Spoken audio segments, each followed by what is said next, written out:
Why don't you use your family's apartment as collateral? That's probably the only way you're of any use. If you can't do that, maybe we should divorce, huh?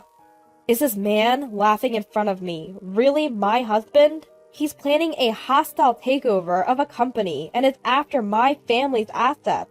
And now this? Even as anger blurred my vision, I replied coolly, "Sure, but you might regret it." Regret? I doubt it. My husband continued to mock me. I'm going to show him he's wrong. I clenched my fist. My name is Layla. I'm a 29-year-old housewife. I used to work at Company A, but 2 years ago I married Caden, the son of the company's CEO, and a department head. Although Caden pursued me aggressively, I believe we've had a reasonably happy married life. Caden is kind to me, and our relationship is strong. A major factor in our relationship has been Jackson, my father-in-law and someone I'd consider a benefactor. My mother-in-law passed away, but Jackson, who was also the CEO of Company A, has always been kind-hearted. He treated me well, even when I was just an employee. When Caden and I decided to get married, Jackson was thrilled. Even now, he treats me like his own daughter. I respect and adore Jackson. My family and his get along wonderfully, and I think I'm in a happy environment. Layla, I'm heading out. I'll be late tonight, so no need to prepare dinner. Alright, take care! Lately, Caden has been coming home late, probably because of work. Even when he's at home, he's constantly checking his mobile phone and often travels for business. As his wife, I feel I must support him wholeheartedly. Then one day, Jackson came to our house, looking deeply troubled. There's something I just found out, he began to tell us. A new venture of the company had failed, resulting in a debt of $3 million. What are we going to do, Dad? Caden, clearly distraught, said. It makes sense. Caden is supposed to take over Jackson's company in the future. A crisis at the company directly affects him. I don't want to burden the employees or you two. I'll approach the bank and our clients to see what can be done, Jackson said, with a concerned look. Jackson, it's tough, but please take care of yourself. That was all I could muster. For some time after, Jackson made efforts to secure funds. Given the times we're in, no matter how hard one tries, gathering $3 million just wasn't feasible. Jackson came to our house again, looking dejected. At this rate, Company A is done. I can't face our employees. Caden and I just listened silently. My heart ached. After Jackson left, Caden spoke. Damn, what a weak old man. I was shocked. I'd never heard Caden speak like that before, and always believed he respected Jackson's decisions. Caden, what are you saying? Layla, sit. I have a proposition. He pointed to the dining table. I took a seat, puzzled by this side of Caden. Caden, what's going on? What proposition? Listen, here's the situation. Caden began, clearly annoyed. Dad's company has a debt of $3 million. He failed to raise the money, so Company A is on the brink of bankruptcy. Right? So, I'll clear the debt, and then, under the guise of making him take responsibility for the debt, I'll take over. I'll become the CEO of Company A. I was stunned by Caden's audacious plan. You want to overthrow Jackson? Become CEO now? What are you talking about, Caden? It's not a bad plan, right? If Dad can't manage it, I will. You'd want to be a CEO's wife, wouldn't you? I can't keep up. And how will you clear the debt? We don't have that kind of money. Your family owns condos and apartments. We'll transfer them to my name and use them as collateral. My heart nearly stopped. Indeed, my family is well off. Just as Caden mentioned, they own condos and apartments. The apartment we live in now, even if it's under Caden's name, originally belonged to my family. It was a wedding gift, and they even provided the funds for it. But once you're married, it's a separate household. I've never asked my parents for money, and I never intended to rely on them. So you want to use my family's assets as collateral to take over the company? What will you do if the company goes under? Do you want to end up on the streets? So you want me to use my family's assets for you to become CEO? It's the best way for the company. Think about it. With that, Caden went to bed. I couldn't sleep at all. I was disturbed by this sudden change in Caden, who had always been so loving and considerate. I stayed awake all night and greeted the morning. Caden had a business trip that day. I couldn't shake off my uneasy feelings after sending him off. What's happening at Company A right now? Why did Caden change so suddenly? I felt compelled to see for myself, so I headed to the company. I used to work there, and as the CEO's daughter-in-law and department's head wife, I often visited for company events and brought gifts. No one would suspect my visit. I prepared some snacks and went to Company A after a long time. There, I saw a familiar face. Oh, Layla! It's been a while!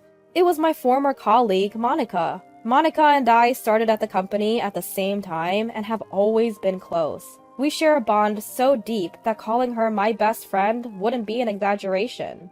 Monica! Long time no see! I brought some snacks for everyone. Layla, honestly, maybe you shouldn't. Monica said, looking uncomfortable. Something was going on. I told Monica, I'd like to chat for a bit. Do you have some time? Yes, I've been wanting to talk too. I'm leaving early today. Let's talk. We ended up talking at a nearby cafe. It's been quite a while since we talked like this. Monica seemed distant. I got straight to the point. Monica, can you tell me about the current situation at the company and about Caden's behavior there? I'm really lost. I explained my situation to Monica. After hearing me out, Monica said with a bitter expression, So, the department head, Caden, is doing that to you. I'll tell you everything about the company and him. Please, tell me everything. First, everyone knows the company's in a tough spot, but everyone respects the CEO. We know he's doing his best for us, and we're trying to support him. Jackson has always treated his employees like family. That's why, despite the challenges, Company A's employees stand by him. Yes, he's a wonderful man, but the real problem is your husband, Caden, Monica said, looking resolute. I braced myself for what was coming. What's Caden like at the company? His attitude started changing when rumors about the company's problems began. He went from being a pleasant boss to becoming increasingly abrasive. Now he has a bad reputation. In what way? He's rough with subordinates, excessively harsh, and uses strong language. He even tells other managers things like, "You dare talk to the next CEO like that?" Many at the company are unhappy. I can't believe this. And given he's the presumed next CEO, nobody can challenge him. Honestly, there are people considering leaving if he takes over. I was devastated. Company A had always been a friendly place with a strong sense of community. I knew it because I had worked there. And now Caden was ruining it all. There's more. It's really hard for me to say this, Layla. I urged Monica. At this point, just tell me everything. What I heard next was shocking. A few days passed after that. After Caden returned from his trip, he once again summoned me for a talk. Hey Layla, are you ready? Ready for what? What? I mentioned it before. The property your family owns.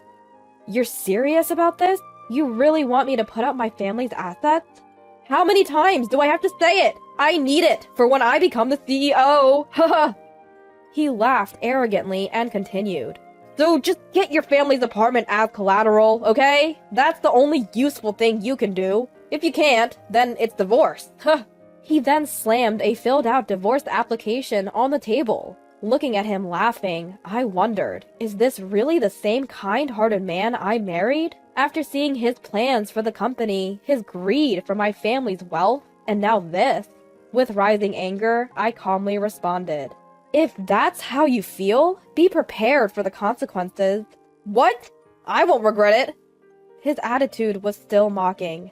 Think about it. You think you can divorce me? Remember, this house is in my name. I see. I was determined to show him. I clenched my fist. And after Caden fell asleep, I collected the divorce papers from the table, locked myself in a room, and packed. I left the house before he woke up. Days passed and I ignored his calls. 2 weeks later, when I visited our former home, I saw movers taking out our belongings. Watching them, Caden noticed me and grabbed my arm. Hey, Layla, where have you been? You left without a word. Let go of me. What's happening here? Oh, I'm mortgaging this house since you didn't move on the apartment matter. He mortgaged our house? The one my parents helped pay for? Looking at Caden, his eyes were bloodshot, and he had a sinister look. With this, I'll have some funds. It won't be the full $3 million, but with your family's apartment and this, I can cover the company's debt and become the CEO. You'll be the CEO's wife. We might have to live in an old apartment for a while, though. I interrupted him. Interesting, but since I've already submitted the divorce papers, it's no longer my concern. What? Caden was stunned. That day, you said if I didn't put up my family's property, we'd divorce. I took your offer and filed for divorce. Yes, I had filled out my part of the divorce application and submitted it right after our conversation. Caden's face turned beet red. What are you talking about? Without even telling me? How do you expect to survive? You've only ever worked at my company. Caden raged on. Then a calm voice cut through the air. My company? What do you mean by that, Caden? It was Jackson. Dad? Step away from Layla. We have things to discuss. Thus began a three-way conversation between Jackson, Caden, and myself. What's going on? Why is Dad here? Caden exclaimed. It's simple. What the hell are you thinking, Caden? Jackson's voice was stern. I've heard everything from Layla and the employees. Everything? What do you mean? About how you've been trying to take over the company. How you threatened Layla with divorce to leverage her family's assets. And how you've been throwing your weight around at the company, boasting about being the next CEO. I know it all. Caden's eyes widened in shock, and he started to sweat. However, he retorted defiantly. So what? You think you can pay off a $3 million debt, Dad? I can. You should step down from your position and let me handle it. You've already divorced Layla, right? How do you plan to pay off the debt without her help? And you don't have to worry about the debt anymore. It's taken care of. What? Where did you get that kind of money? Yes, Layla, using the properties her parents felt were superfluous, helped me directly by putting them up as collateral. Jackson responded. Just as Jackson said, I chimed in. That's right. I had no intention of handing over my family's assets because you threatened me, Caden. But I was more than happy to help Jackson, who has always been kind to me. Hearing this, Caden nearly exploded. Layla, why would you help Dad and not me, your husband? You're no longer my husband. Sorry your takeover plan didn't work out. How dare you? Caden, enough! Jackson shouted. Caden, in his rage, tried to grab me, but Jackson intervened. Silently, I spread out numerous photos on the table. What's this? Oh. Seeing the pictures, Caden's face, which had been red with anger, turned pale. The photos were evidence of Caden's infidelity. Caden, you've been cheating with a young woman from the company, haven't you? That's why you've been coming home late. It's not what you think, Caden stammered. When I hired a private investigator, there was more than enough evidence. You even brought her along on your business trips, right? You've been dating and even traveling together. It seems like you brought her into our house while I was away too. It's all in the report. That's not true! It's a misunderstanding! Jackson chimed in. Caden, you need to face reality. Your mistress has been bragging about how once the company's debt is paid off by your current wife, she would become the CEO's wife. That's not true. Watching Caden's spirit slowly drain away, I said, You threatened to use my family's assets for your own desires and even cheated on me. There's no way I could continue with someone like that. I'll be seeking damages for your infidelity. Adding to that, Jackson continued, Considering your attitude at the company and the fact that you've been inappropriate with employees, I've decided we can't keep you in the company. You're being terminated. Dad, Layla, this can't be true. Wait! Caden, who had been scheming to take over the company, now faced both termination and divorce. He sat, a mere shell of his former self. Jackson and I silently left the scene. Eventually, Caden was officially terminated. Without his job title and power, his mistress quickly left him. I received desperate messages from him, like, "It's a misunderstanding. Please believe me." And, "I only love you." But I ignored them all, and we successfully divorced. 3 years later, Caden, now jobless and drained of funds due to a hefty settlement from our divorce, was reportedly living in an old apartment, struggling financially. I had no interest in him anymore. He was a stranger to me. Jackson, on the other hand, successfully turned the company around in those 3 years. He repaid the loan secured against the collateral I provided, and my parents' properties were safely returned. The company is now thriving. As for me, upon Jackson's strong recommendation, I rejoined the company as an employee. Now I'm working positively every day with my dear friend Monica and other friendly colleagues. From time to time, Jackson brings up potential marriage suitors. After my previous marriage experience, I wasn't particularly excited. However, Jackson would often say, "I really want you to find happiness, Layla. I hope you start a new chapter in your life." Perhaps he's right. With that mindset, I decided to go on a matchmaking date. Lately, there's been a hint of excitement in my heart.